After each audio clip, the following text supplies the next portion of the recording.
네, 오늘 말씀의 제목은 후회하지 않는 삶이라는 제목으로 말씀을 증거하겠습니다. 오늘 말씀은 디모데후서 말씀인데요.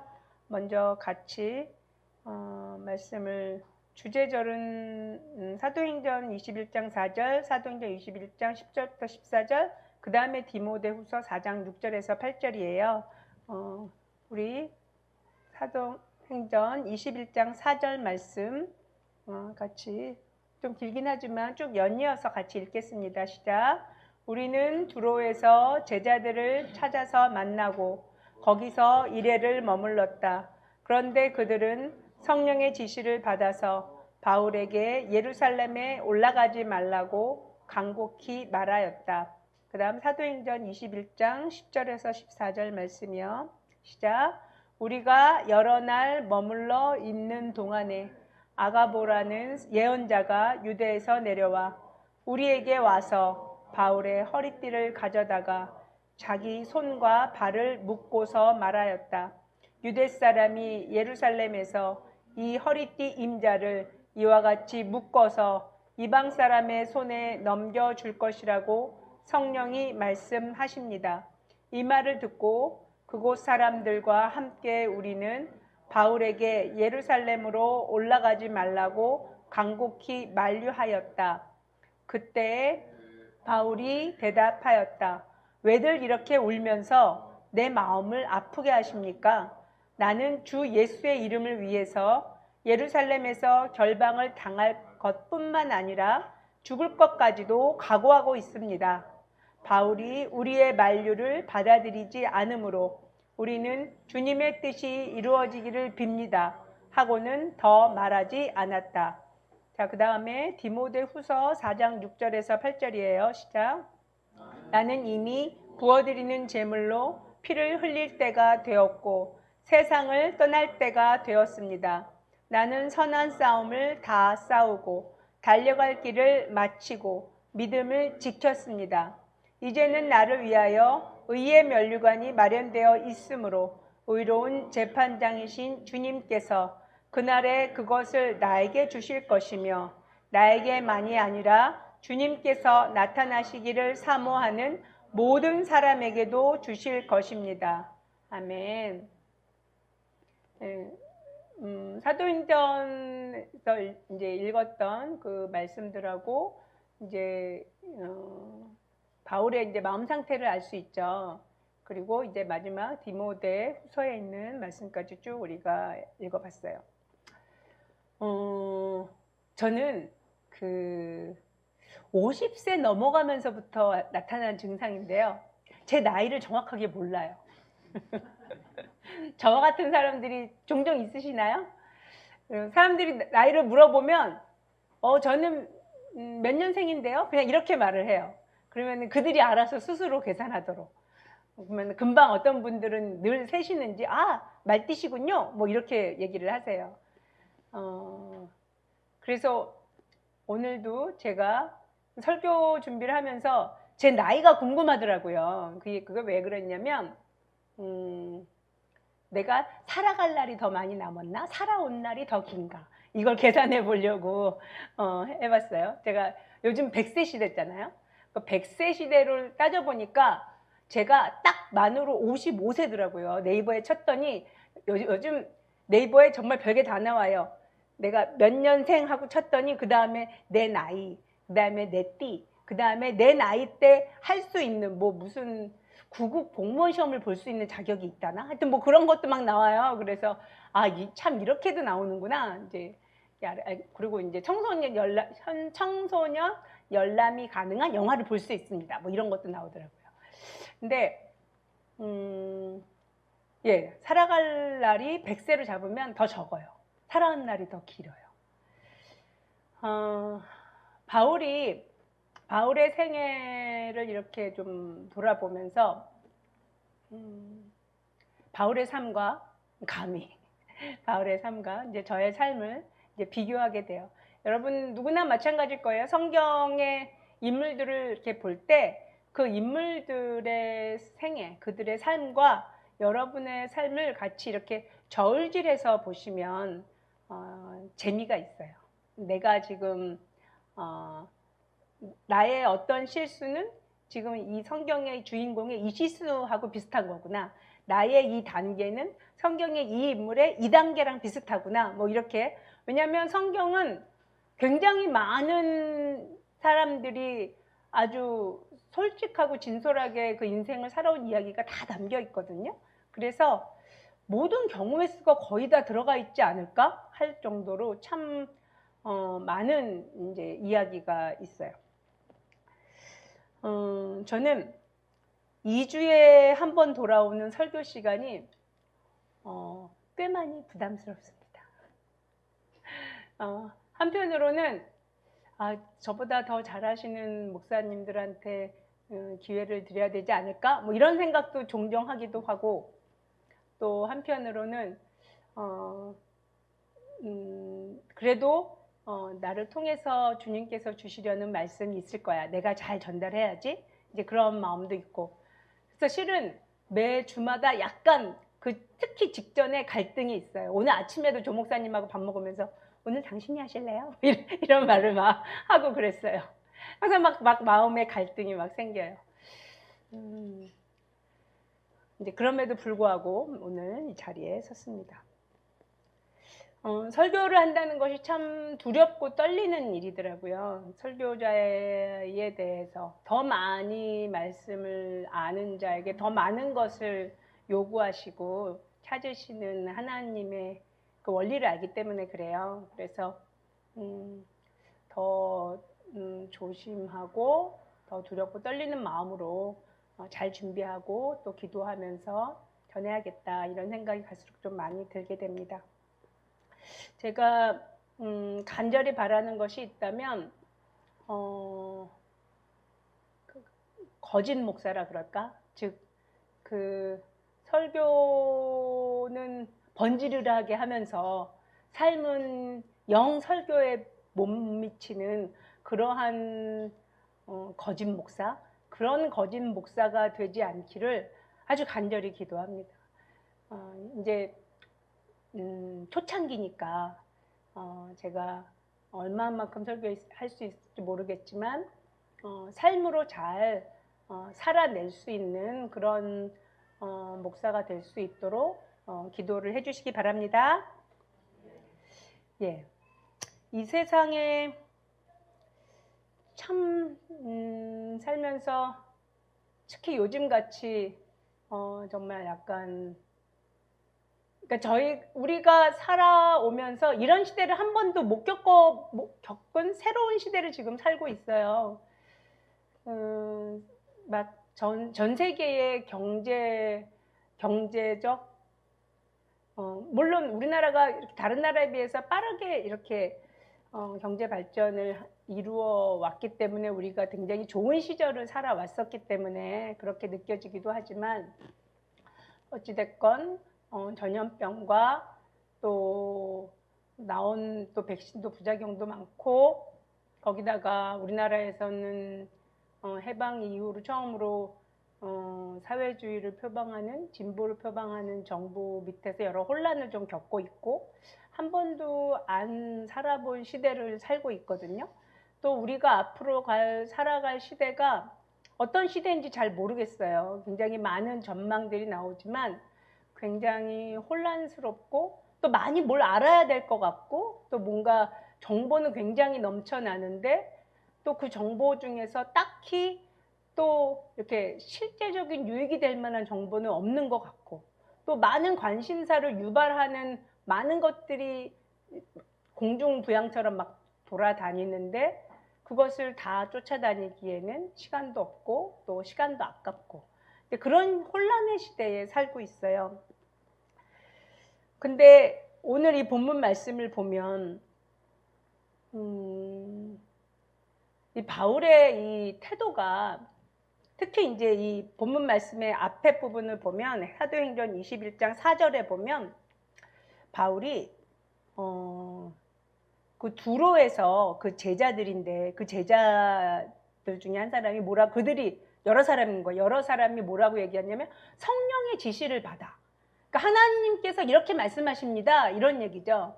성령의 지시를 받아 바울에게 예루살렘에 들어가지 말라고 간곡하게 말렸다라고 얘기하거든요. 사도행전 21장 4절에. 그리고 나서 또 사도행전 21장 10절에서 14절 내용을 보면 이제 예언하는 유대로부터 온 아가보라는 예언자가 나타나서 아주 실제적으로 얘기를 해요. 이렇게 손에 묶여서 이방인들의 재판에 당신이 넘겨질 것입니다. 아주 정확하게 곧 일어날. 아직 바울은 예루살렘에 가기로 작정만 했지 아직 가지 않은 상태인데 이런 일이 일어날 거라고 간곡하게 이제 말려요. 그러니 가지 마십시오. 가지 마십시오. 근데 바울은 어떻게 얘기를 해요? 바울의 이 확고한 그 고백은 왜 이렇게 울면서 내 마음을 아프게 하냐? 왜 이렇게 울면서 나를 말려가지고 나는 예수의 이름을 위해서 결박뿐만 아니라 죽을 것까지도 각오하고 있다. 나는 당신들이 뭐라고 말해도 예루살렘 갈 거다. 나 말리지 말아라. 이렇게 얘기를 해요. 바울은 가지요. 예루살렘에 갑니다. 그리고 이 예언대로 결박을 당하죠. 그리고 로마인들이 재판하는 재판을 받기 위해서 유대에서 이제 로마로 이제 이동을 하게 되지요. 어쨌든 묶인 채로 감옥에 묶이고 결박을 당하게 됩니다. 그러한 삶을 사는 바울이 디모데후서 4장 6절에서 8절 말씀을 보면 이 바울의 이 고백을 들어보면요. 바울의 고백을 들어보면 한마디로 뭐라고 얘기해? 나는 선한 싸움을 다 싸우고 달려갈 길을 마치고 믿음을 지켰습니다. 이 바울의 이 당당한 그리고 이 믿음의 고백 그리고 살아온 삶을 총정리하는 이 세 개의 이 문장들 속에서 후회가 없는 것 같아요. 후회가 없어요. 그의 삶이 후회가 없어요. 굉장히 멋진 삶을 살았다라고 생각이 들어요.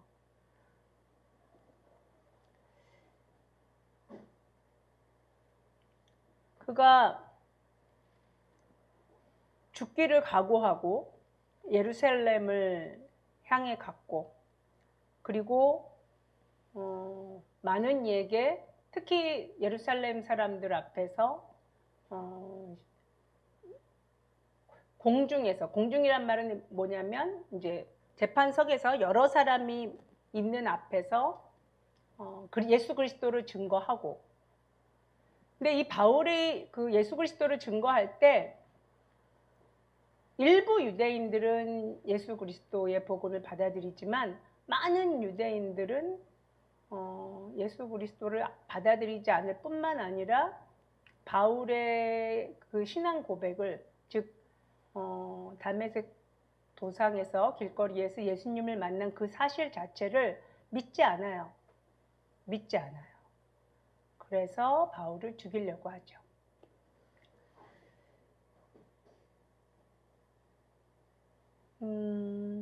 성경을 저는 최근에 매일매일 듣고 있어요. 성경을 이제 매일매일.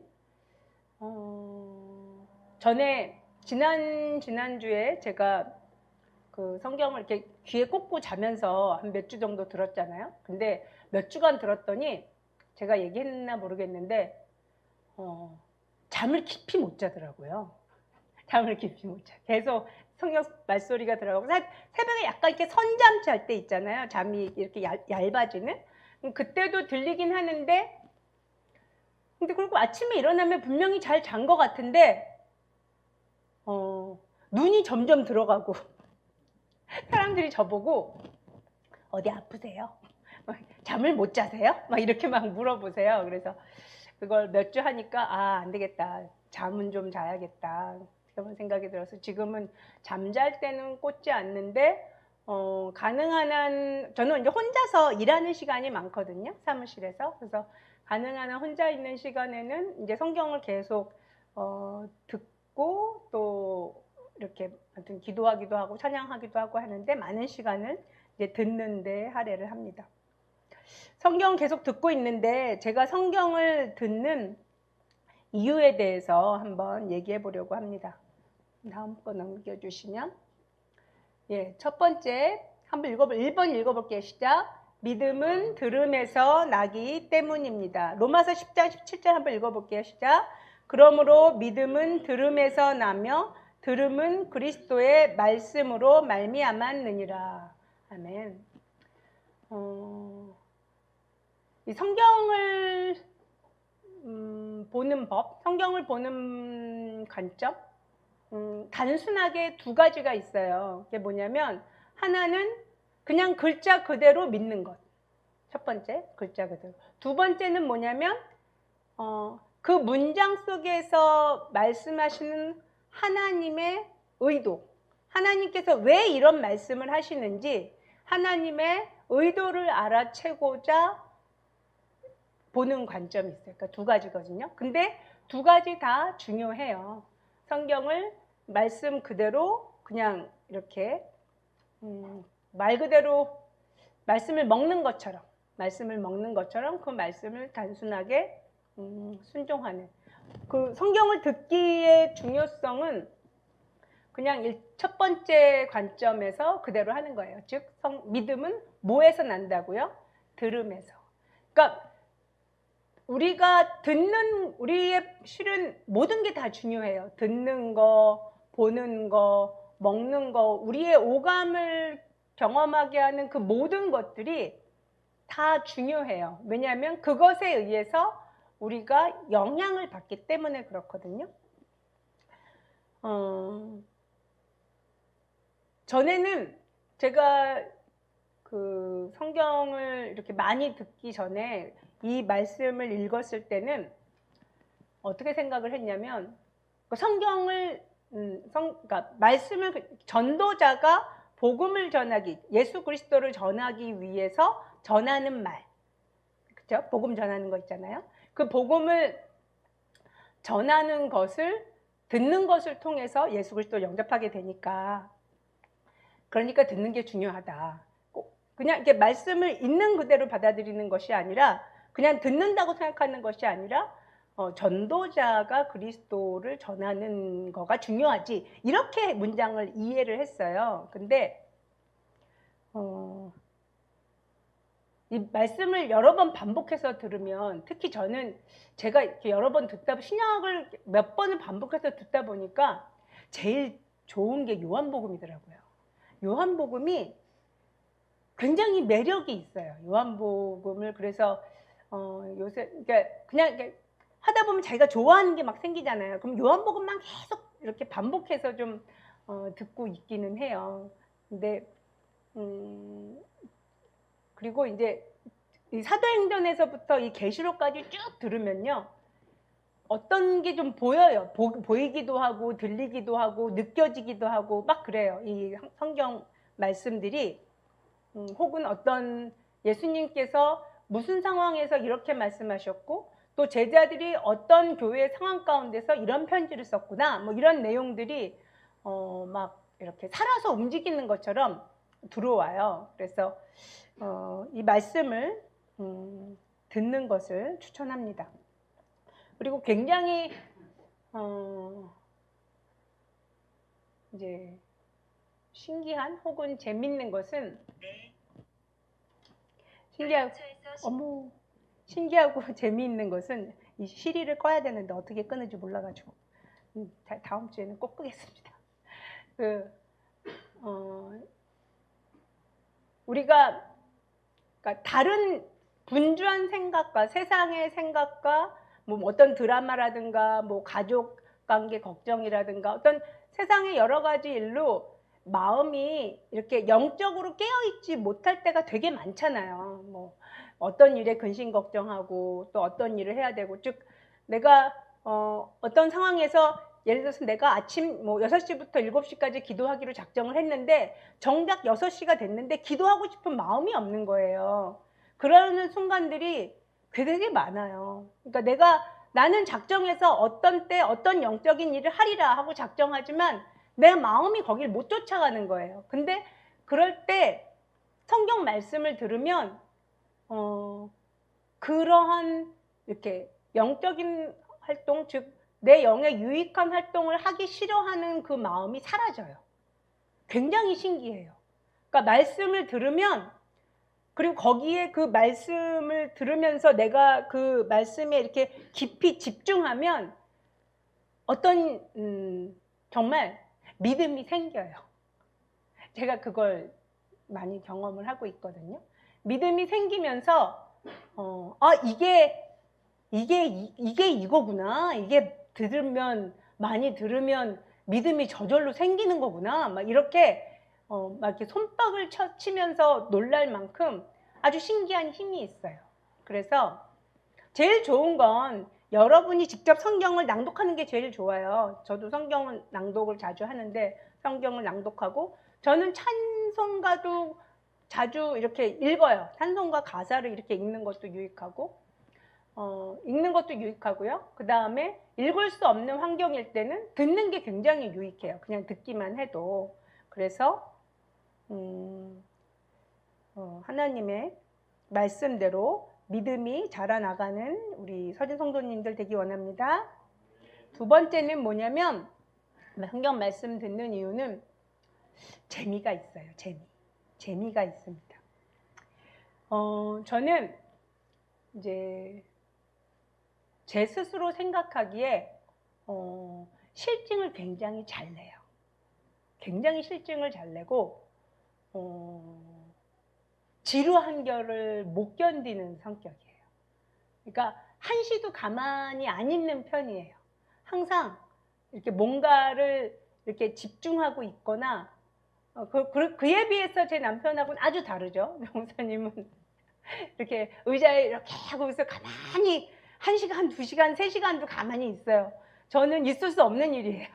그렇게 있기에는 너무나 하고 싶은 게 많아서 도저히 그렇게 할 수가 없는데 아무튼 이렇게 뭔가 하는 편인데 성경을 읽거나 성경을 들을 때도 이렇게 재미있게 읽으려고 굉장히 노력을 해요. 어떤 방법이 있냐면 번역본별로 듣는 거예요. 요새는 저는 그 킹제임스 흠정역 그 번역본 읽어준 게 있어요. 그래서 얼마 전까지는 새 번역을 계속 듣다가 지금은 킹제임스를 쭉 듣고 있거든요. 또 이렇게 되게 맛이 달라요. 이 킹제임스를 듣다 보면 어떤 것들이 생기냐면 고유 명사가 저는 여러분 사도행전에서 이렇게 은장색, 그러니까 은으로 어떤 이렇게 공예품 만들어서, 그러니까 가짜 우상이죠. 우상들 만들어서 이제 파는 장인들이 바울 때문에 장사가 안 된다. 그러면서 막 큰 소동을 일으켰었어요. 그러면서 바울을 죽여야 된다, 내쫓아야 된다 이러면서 그럴 때 그들이 막 소리 지르면서 했던 말이 그 우상 여자 이름이 아데미인가 그래요. 아데미 여신이요, 영원하다 어쩌다 막 이런 말을 막 해요. 근데 그 단어를 킹제임스 버전에서는 다이애나라 그러더라고요. 다이애나. 그래서 다이애나 많이 들어봤잖아요. 그죠? 아데미는 못 들어봤어요. 최근 현대어 버전으로는 아데미는 못 들어봤는데 그걸 영어로 번역하면은 다이애나가 됐나 봐요. 그래서 이런 게 있구나. 그래서 어쨌든 고유명사들이 좀 더 이렇게 새롭게 와닿는 부분들이 있고, 그다음에 이렇게 의미가 좀 더 확실하게 혹은 이렇게 다른 차원에서 해석이 되네. 이렇게 받아들여지는 것들이 있어서 꽤 재미가 있어요. 그래서 그러니까 근데 성경을 들을 때 혹은 읽을 때 혹은 낭독할 때 성경이 재미있어지는 수준까지 가야 제대로 간 거예요. 그러니까 성경을 그렇게 재미있게 느껴지면 집중이 저절로 되거든요. 마치 게임하는 것처럼 집중이 돼요. 여러분 게임할 때 엄청 집중되지 않나요? 저는 게임을 좋아하진 않지만 한때 조금 해보면 엄청 집중되잖아요. 여기 옛날에 게임 초창기에 로드 런런이라고 있었어요. 요만한 그 아이콘 같이 사람처럼 생긴 애가 계속 장애물을 막 넘어가고 뛰고 구르고 막 이러는 거예요. 로드 런런. 근데 그거 잠깐 할 때도 엄청 집중이 되더라고요. 근데 그런 것처럼 성경을 듣고 읽는 것이 아주 이렇게 재미가 있어지는 이제 그래서 이제 성경을 이제 듣게 되고요. 그다음에 세 번째가 중요한데 세 번째는 뭐냐면 세 번째요. 다음. 세 번째는 가치 투자예요. 가치 투자. 이게 뭐냐면 영원한 것에 투자를 하는 거예요. 제가 이제 초두에 그 바울의 그 생애를 잠깐 돌아봤어요. 제가 왜 그 얘기를 하고 나서 이 성경 듣는 거에 대해서 말씀을 드리냐면 세상이 아무리 혼란하고 또 우리가 정말 미래를 예측할 수 없는 시대에 살지만 가장 가치가 있고 또 뿐만 아니라 아주 영원한 가치가 있는 것에 우리의 시간을 투자해야 돼요. 가장 영원한 가치가 있는 것에. 그 중에 하나가 단연코 성경을 가까이 하는 거예요. 성경을 듣고 성경을 읽고 말씀을 가까이 하는 거거든요. 하나님은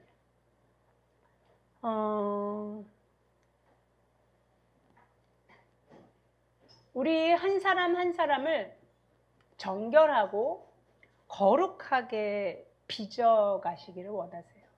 근데 하나님께서 우리 한 사람 한 사람을 정결하고 거룩하게 빚어가시기를 원하는 그 정도가, 그 열망이 우리가 그렇게 되기를 원하는 것보다 훨씬 더 강하세요. 제가 나쁜 얘긴 한데요.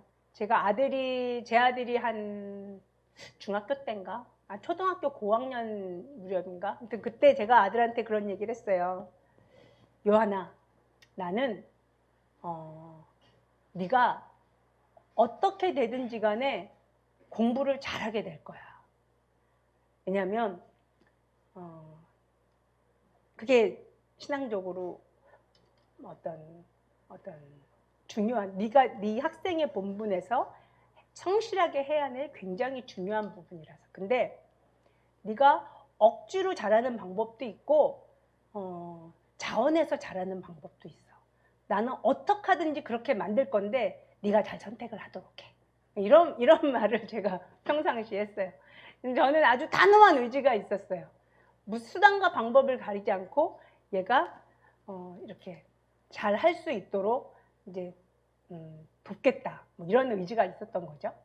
근데 하나님께서 우리를 깨끗하게 정결하게 만들어가는 하나님의 자녀로 예수 그리스도를 믿어서 하나님의 자녀가 된 하나님의 정말 그 사람들을 반드시 정결하고 깨끗하게 만들어 가세요.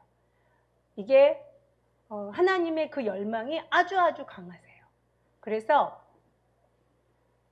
두 가지 방법이 있어요. 억지로 되는 방법이 있고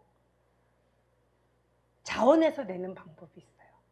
억지로 되는 방법은 상이 별로 없어요. 억지로 되니까. 그리고 잘못하면 지옥에 갈 수도 있고 잘못하면 바깥 어두운데 내어 쫓기는 수가 있어요. 준비가 제대로 안 돼서. 제가 지난주 제 설교 때, 지난번 저희 설교 때 그런 얘기를 했었어요. 즉 예수 그리스도를 믿기만 하면 무조건 다 천국 가는 게 아니다. 예수 그리스도를 믿고 나서 정말 예복을 입어야 된다. 구원은 받지만 거룩한 행실에 의의 겉옷을 입어야지. 예복이 준비되어 있지 않은 자는 내어 쫓김을 당한다. 성경에 그게 참 여러 번 나오더라. 제가 그런 얘기를 했었거든요. 기억하시는지 모르겠지만 하나님은 우리를 정결하고 거룩하게 만드시기를 원하시기 때문에 반드시 우리 한 사람 한 사람을 그렇게 다루십니다. 원하기는 자원함과 기뻐함으로 하나님께서 나를 정결하고 거룩하게 만들어 주시기를 간절히 구하고 쫓아가야 돼요. 주님께서 씻어주시는데 내가 씻김을 당하면 되게 아파요. 왜냐하면 준비가 안 돼 있으니까. 근데 내가 열렬히 환영하면서 주님 저를 닦아주세요. 저 깨끗하게 되기 원합니다. 주님 저 정결하게 해주세요. 주님이 왜 그렇게 정결하고 깨끗하게 우리를 만들어서 하나님의 앞에 서게 하기를 원하시냐면 성경에도 나오죠. 상 주시려고 그래요. 유업을 얻게 하시려고 그래요. 그리고 가장 중요한 것은 뭐냐면 하나님 앞에 우리가 가져갈 수 있는 것은 그것밖에 없어요. 우리의 훈련된 하나님을 닮아가는, 그리고 닮아지고 있는 성품, 그리고 잘 성숙되어진 우리의 영, 즉 거룩하게 성숙되어진 우리의 영혼 외에 하나님 앞에 가져갈 것이 아무것도 없어요. 그러니까 우리의 영혼을 거룩하고 정결하게 만드는 것이 가장 큰 가치가 있는 투자예요. 다른 거 아무것도 소용이 없어요. 그게 가장 가치가 있는 거예요.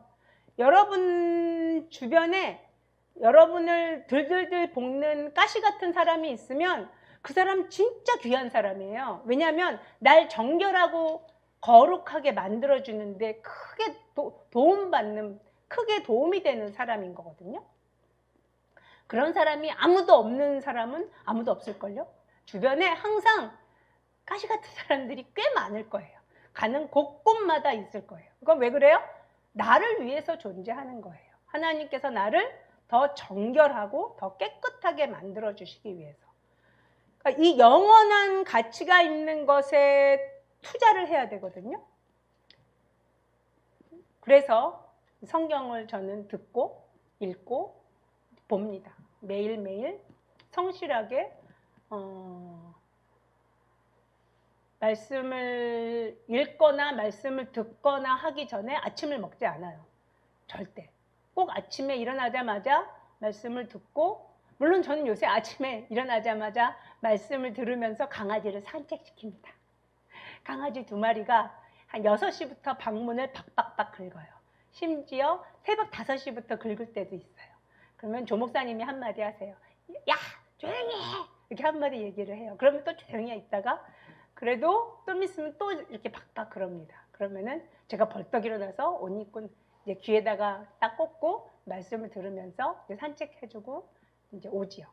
근데 가장 가치가 있는 것이 정말 우리가 정결하게 되는 거예요. 예수 그리스도의 말씀으로 정말 그 생명 가운데 거하는 것이 가장 가치가 있는 거예요. 요한복음을요, 여러 번 들으면 그 예수님의 말씀 중에서 가장 하이라이트가, 이건 제 생각이에요. 저한테 가장 하이라이트는 뭐였냐면, 나는 생명의 떡이다. 내 살을 먹어라. 그러니까 예수님께서 그 말씀을 하실 때가 예수님이 자신을 다 주는 거거든요.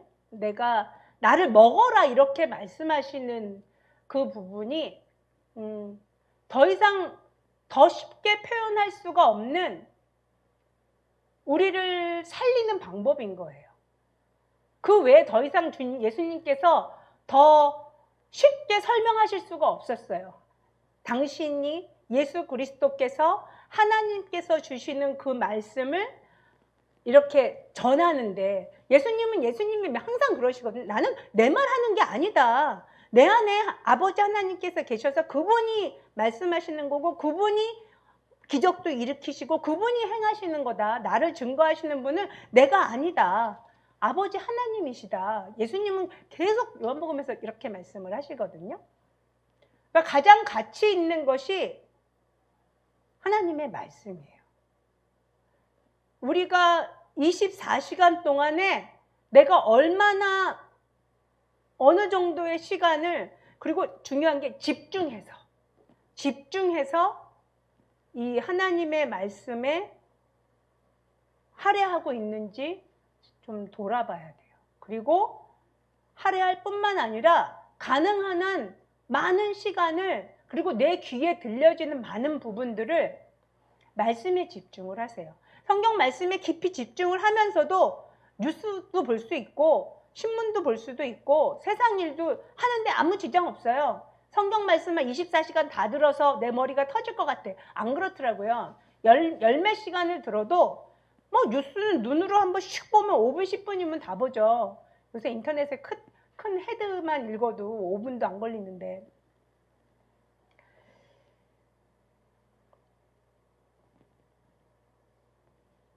우리가 아무리 고통스럽고 힘들어 해도 우리를 정결하고 깨끗하게 만들기를 원하시는 하나님의 방법과 하나님의 원칙은 안 바뀌어요. 그렇기 때문에 자원해서, 그리고 정말 주님이 주신 은혜 가운데 깊이 깨달음으로 그 광야의 시간, 그것들이 좀 더 줄어들기를 원합니다.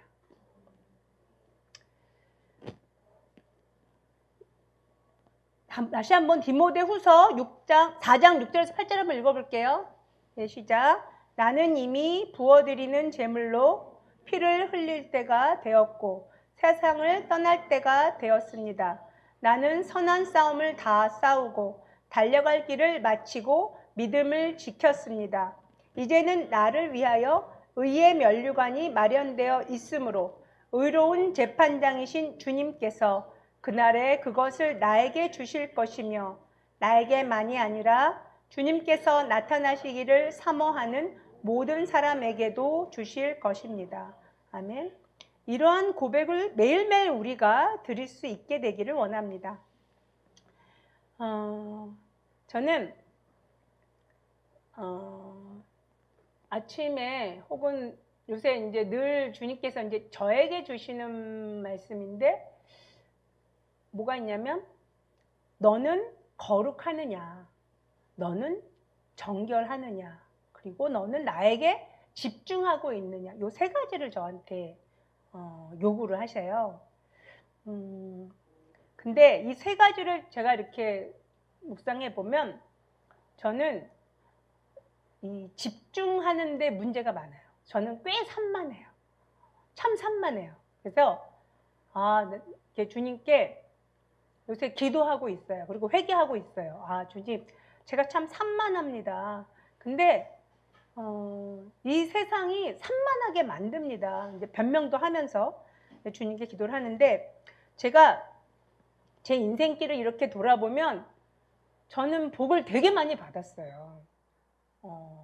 구체적인 복을 이렇게 나열을 해보면, 첫 번째, 안 믿는 불신자 가정에서 태어나서 첫 번째로 믿는 사람이 되었어요. 굉장히 큰 복이거든요. 거의 이건 기적에 가까운 거더라고요. 이게 쉽지 않아요.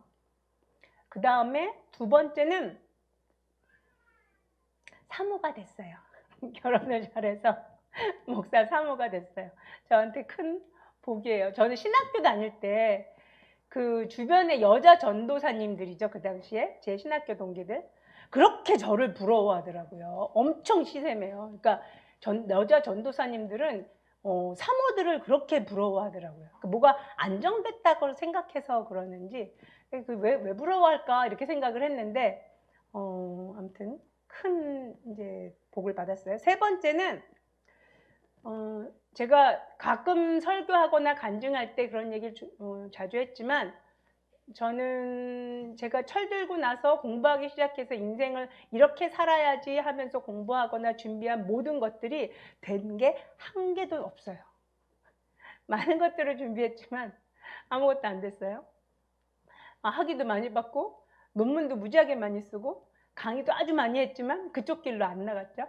예, 세상에서 생각하는 그쪽 경력으로는 안 풀렸고, 회사를 하고 또 쭉 운영을 하게 됐죠. 근데 그렇게 그냥 이렇게 표현하면 함부로 이렇게 표현하는 게 어떨지 모르겠는데, 제가 원하는 삶이 아닌 하나님께서 원하시는 삶을 살았다라고 생각이 들어요. 근데 그렇게 살면서도 그러니까 재정적으로 또 건강 또 인간관계 그 모든 부분에서 항상 많은 은혜 가운데 있었어요. 늘 감사함이 있었거든요. 늘 기쁜 삶을 살았어요. 근데 저는 근데 제가 살아왔던 삶을 다시 20대부터 살라 그러면 자신 없어요.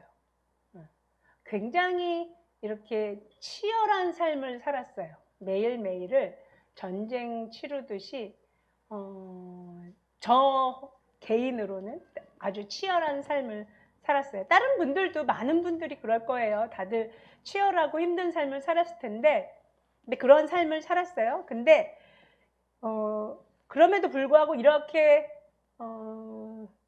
주 안에서 복을 받은 이유는 뭘까? 제가 나름대로 좀 분석을 해봤어요. 나름대로 분석을 해봤는데 분석을 해본 결과는 뭐냐면 제 간증이에요. 첫 번째는 저는 하나님 앞에서 자존심이 없어요. 낮은 게 아니라 아예 없어요. 저는 진실로 하나님 앞에서 제가 아주 미련하고 어리석다라고 정말 생각해요. 정말 저는 너무너무 미련하고 어리석어요. 왜냐하면 제가 살면서 보면 하나님께서 이렇게 뒤돌아보면 사인을 주신 것들이 있었어요. 예를 들어서 어떤 일에 이런 사인을 주시고 저런 일에 사인도 주시고 꿈으로도 주시고 막 이랬는데 다 못 알아채고 힘든 일을 그냥 다 맞이했어요. 다 겪었어요. 그런 일들이 굉장히 많아요.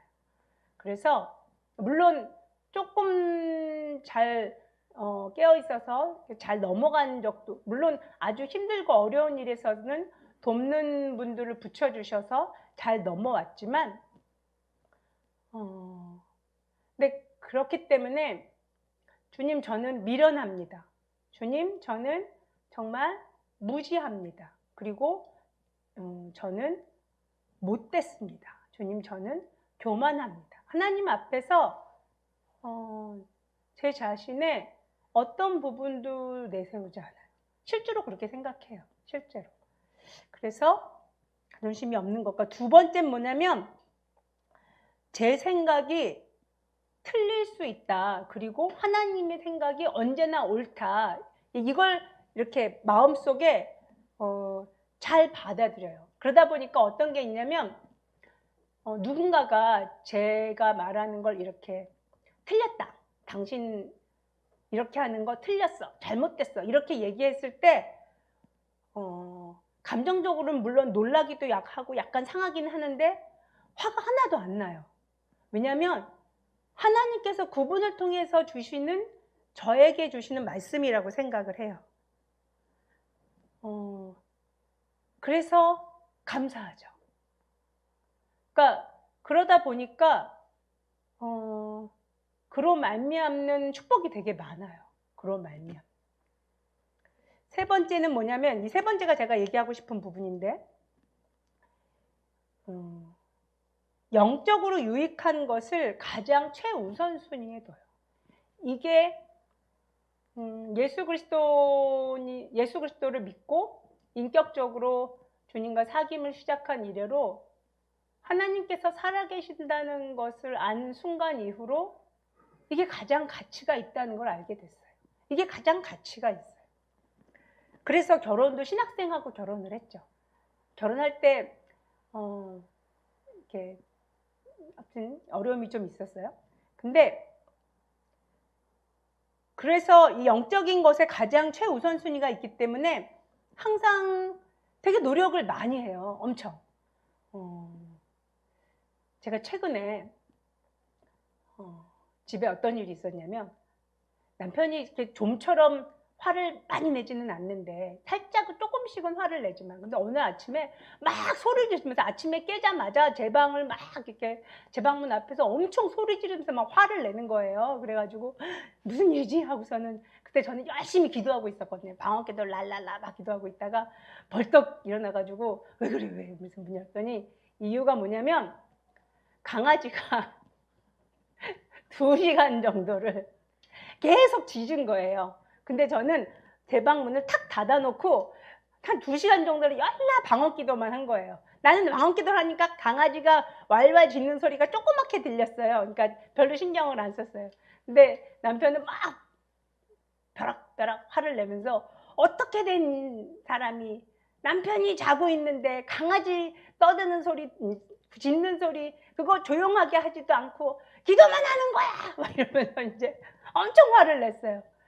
근데 혹시 저는 굉장히 미안하죠. 그래서 내일부터 안 그렇게 내일부터 안 그렇게 이러면서 이제 그 다음 날부터는 아침에 일어나면 강아지를 제가 계속 짖지 않도록 건사를 잘 합니다. 근데 이제 제가 그렇게 했던 그 방법이, 이유가 뭐냐면 남편하고 저하고 다른 부분인데, 남편은 항상 주변을 많이 생각을 해요. 매사에 모든 일에 이 일로 말미암아 누가 피해를 줄까, 뭐 어떤 행동, 어떤 일, 이런 거에 항상 이렇게 주변을 배려하는 데 반해서, 저는 중요하다고 생각을 하면 주변이 안 보여요. 그러니까 영적인 일이 최우선이라고 생각. 지금은 나는 6시부터 기도해야 돼. 나는 지금부터 2시간 동안 기도할 거야. 그러면 강아지가 짖든지 불이 나든지 가스가 켜 있든지, 저는 이게 좋은 건 절대 아니에요. 근데 기도하다가 큐티하다가 음식 태운 횟수는 이루 말할 수가 없어요. 찌개 예를 들어서 뭐 이렇게 조그맣게 불을 해놓는 거예요. 조그맣게 불을 해놓고 한 1시간 정도 해도 괜찮겠지라고 생각하고서 큐티하는데 보통 1시간 걸리거든요. 근데 큐티하다 보면 다 까먹어요. 내가 찌개를 올려놨는지 뭘 했는지. 맨날 태워 먹는 거예요. 주로 뭘 태워 먹었지? 아무튼 뭐 곰탕도 태워 먹고 뭐. 근데 냄비들 다 많이 태워 먹었어요. 남편이 드디어 어느 날 엄청 또 그거 화를 냈어요. 이렇게 하려면 하지 마! 이렇게. 그래서 그 다음부터는 큐티 하거나 그럴 때 냄비에 뭘 안 올려요. 아예 올리지 않고. 방법 아예 바꿔요. 근데 일할 때도 비슷해요. 일할 때도 계속 귀에 이렇게 뭘 듣고 정신이 성경 말씀에 포커스가 돼 있으면, 이렇게 뭐 부가세도 끊어야 되고 뭐 세금계산서 뭘 해달라고 그러고 뭘 반납 확인도 하고 의상 관련해서 어떤 일을 해야 되는데 그걸 잊어버려요. 그러니까 세금계산서 제때 끊어줘야 되는데 그것도 까먹기도 하고, 하여튼 일에 지장이 좀 있어요. 확실히 지장이 있긴 있는데 그래도 크게 문제가 나지는 않아요. 뭐 하루 이틀 늦어서 세금계산서 발행해도 큰 문제도 없고, 그래서 적어가면서 하기는 하는데, 그게 뭐냐면 메인이 중요하다고 생각하기 때문에 그래요. 가장 중요한 건, 그러니까 내가 밥하고 청소하고 뭐 아이들 돌보고 또 뭐 집안일하고 은행도 갔다 오고 또 내가 좋아하는 드라마도 봐야 되고 뭐 뭐도 해야 되고 막 뭐 카페 활동도 하고 밴드도 해야 되고, 이 모든 거 하고 나서 영적인 활동을 하려고 그러면 못해요. 할 수가 없어요. 내가 생각하기에 가장 가치 있다라고 생각하는 걸 최우선순위로 둬야 돼요. 밥하는 거 못하고 사 먹어도 되고요. 내가 이 시간에 뭘 하기로 했으면 다른 게 지장이 있어도 그냥 그걸 하는 거예요. 내가 주님께 약속을 했으면. 그리고 나 스스로 주 안에서 그렇게 하기로 결정을 했으면. 근데 그걸 내가 지키면요, 하나님께서 나머지를 책임을 지세요. 저는 이런 삶을 아주 오래 살았어요. 그리고 회사 일도 그렇게 배짱으로 일을 되게 많이 했어요. 예를 들어서 회사 일이라는 건 내가 언제부터 언제까지 어떤 일을 했을 때 내가 이걸 못 해내면 다른 일에 지장을 주게, 서로 연관관계니까 지장을 주게 돼 있는데, 그렇게 안 되게 주님께서 다 컨트롤 해주셨어요. 심지어 저는 어떤 일이 나중에는 어떤 상황까지 됐었냐면 제가 최선을 다했는데 어떤 시간에 못 맞췄어요. 그래서 이제 어째 문제가 될 것 같은 거예요. 근데 마음 안에서 마음에 이렇게 뭐랄까 거리낌은 없었어요. 아무튼 최선을 다했고 그다음에 하는 만큼 했고. 근데 배째라 그땐 정말 배째라가 되는 거죠. 할 수 없지 뭐 1시간 혹은 2시간 이렇게 늦게 갔어요. 그렇게 가서 보면 그래도 되게 환경이 이미 만들어져 있어요. 이런 일이 100번, 20번, 100번, 200번, 300번이 같은 일이 계속 발생을 했어요. 그래서 하나님께서 하시는데 내가 가장 가치 있다라고 생각하는 일, 기도 말씀, 또 교제 증거, 그리고 뭐 영혼 섬기는 거, 또 오늘 제가 얘기하고자 하는 포커스의 부분은 내 영혼이 정결하고 거룩하고 생명 가운데 충만하게 되어지는 방법. 그것을 하는데 내가 시간을 투자하고 가장 최우선순위에 뒀을 때 그날 하루를 후회 없는 삶을 사는 거예요. 오늘 내가 후회 없는 삶을 살고 또 다음날 내가 후회 없는 삶을 살고 이 삶이 연속되면요. 우리도 바울처럼 고백할 수 있어요. 이게 굉장히 중요해요. 이루 말할 수가 없이 중요해요. 이 순간이 중요해요. 이 순간. 내가 지금 이 순간에 포기하고 들어 누워버릴 것인지 내가 이 순간에 하나님의 말씀을 통해서 생명을 얻을 것인지 이걸 내가 정하는 거예요. 그리고 하면 되거든요. 그러면 하나님께서 도우시고 나머지 주변 정리해 주세요.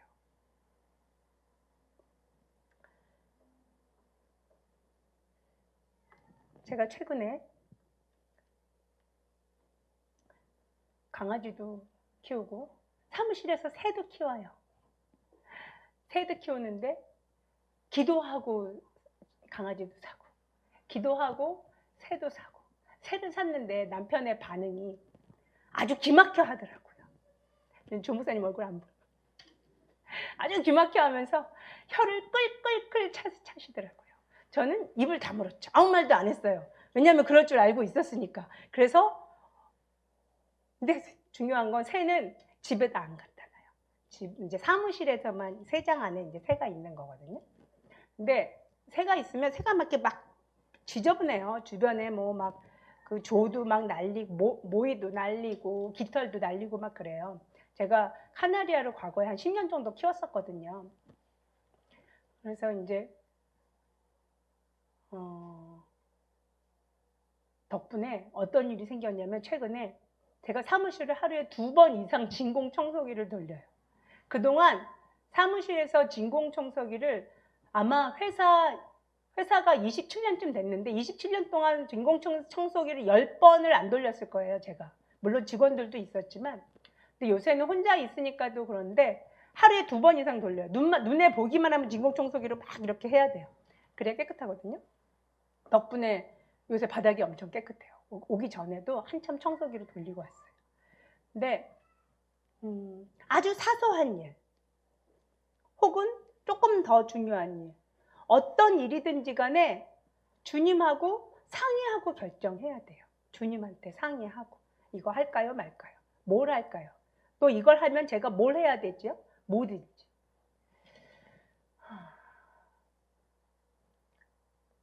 정말 우리도 바울처럼 그렇게 하루하루 또 주님께서 부어주시는 그 은혜를 따라서 정말 주님하고 동행하며 정말 매일매일을 그렇게 후회 없는 그래서 마지막 날에도 후회 없는 삶을 살았다고 고백할 수 있는 우리가 되기를 원합니다. 아멘. 같이 기도하시겠습니다.